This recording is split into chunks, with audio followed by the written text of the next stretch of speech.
Gentlemen, we are here with Geza Schön. and you are the founder and perfumer of Escentric Molecules. That's right. Yes, so I have a couple of questions for you, but before that, I just want to say thank you so much for hosting this beautiful, very intimate and knowledgeable presentation about your brand and the fragrances. I haven't really made a deep dive of your fragrances before, but now that I have a bigger understanding of what the fragrances are, what they're composed of, and your inspirations behind them, I have grown to like them more and more. I can't wait to try them out even more. And my first question to you is, if you have a favorite fragrance of one of your creations, might be for this brand, but also fragrances you've done for other brands. Do you have a personal favorite that you've done yourself? I have a couple of favorites. I know it's difficult to choose between some of your children in this context, but do you have some favorite ones that you've ever done? No, this is not possible to say because there's so many creations you do throughout your perfumistic life that it would be to say, oh, this one is the best and all the others aren't.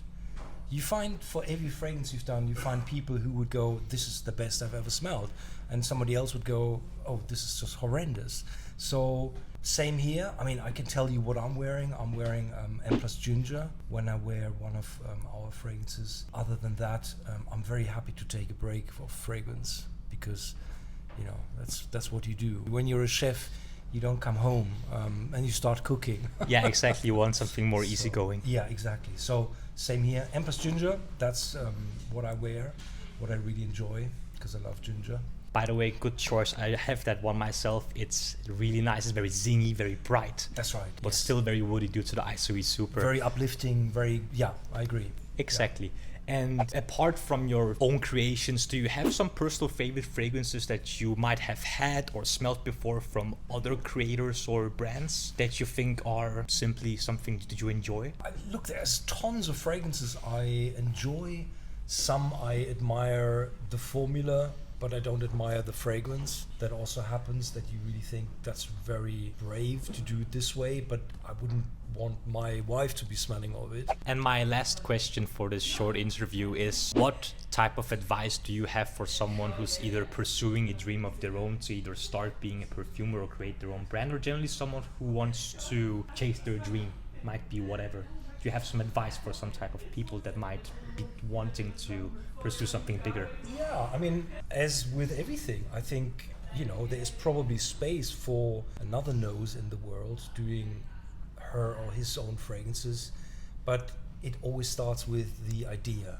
So if your idea isn't better than what we have seen already in the market and what we have seen of people sort of boasting about sort of themselves, about why they do what they do, unless you have that, don't start. It's the same with, you know, unless you have an idea for a book, don't write a book. Unless you have an idea for an art piece, don't go there. So it's more than just, you know, having a camera and a computer and an idea.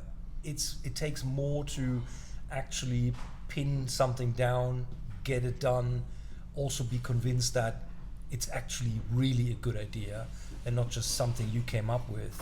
You know, some people think it's creative to have shit every day. It isn't. We're all doing that.